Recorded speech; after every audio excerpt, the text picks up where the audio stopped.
O termo autismo foi usado pela primeira vez em 1908. Mais de um século depois, muitas pessoas ainda têm dificuldades de entender o transtorno. Os sinais que podem indicar que uma criança é autista variam bastante e isso dificulta o diagnóstico. A cada 110 bebês nascidos, um tem autismo. Estima-se que no Brasil tenham 2 milhões de autistas e 70 milhões no mundo. Isso segundo a Organização das Nações Unidas, a ONU. O autismo é uma síndrome neuropsiquiátrica de causa desconhecida, que causa alterações comportamentais de graus variados. Para entender melhor, visitamos a SOMAR, que é uma clínica especializada no assunto. Lá encontramos a Rosemary. Ela é mãe de 2 meninos autistas, o Renato, de 8 anos, e o Lucas, de 18. Ela conta que quando o Lucas nasceu, não tinha muita informação sobre o autismo. 18 anos atrás, não tínhamos praticamente nada de informação, não tínhamos acesso à internet, muita gente não tinha acesso à internet ainda, e sabia muito pouco sobre autismo. E assim que ele começou a apresentar os sinais de autismo, eu já tive algumas suspeitas e procurei ajuda. Passou a isolar-se e não interagia. Quando chamávamos pelo nome, ele não atendia. Então eu já notei que tinha alguma coisa estranha, tinha alguma coisa acontecendo errada. E procurei ajuda de médicos.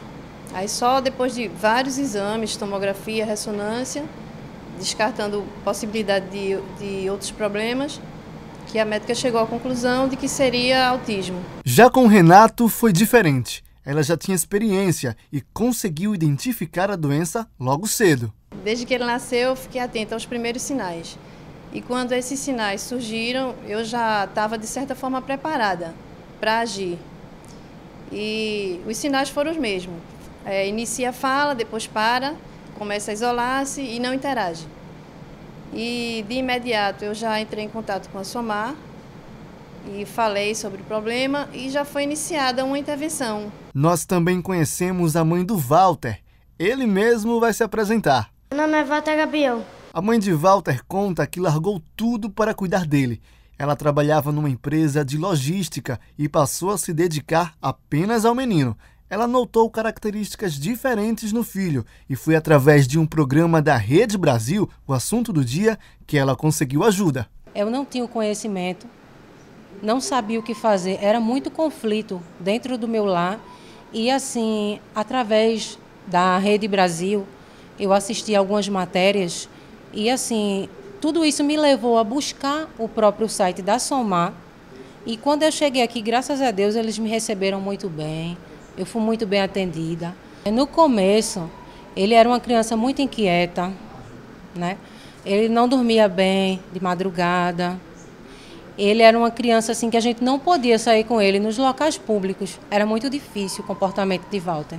Enquanto a gente conversava, as crianças estavam em terapia. Lucas estava exercitando o seu lado motor e Renato aprendia histórias e desenvolvia fala. Você vai contar a história da Galinha ruiva. Isso, a galinha ruiva. Os meninos apresentaram melhoras consideráveis depois do tratamento. Graças a Deus, hoje ele está bem melhor. Ele está independente, ele toma banho, se alimenta sozinho. Lucas hoje está razoavelmente bem. Não está como eu gostaria, porque a fala dele não voltou. Ele não conseguiu se alfabetizar. Renato está muito bem hoje, em todas as áreas. A coordenadora do SOMAR nos explica quais as terapias que eles desenvolvem com as crianças. A gente faz uma estimulação assim bem completa, né?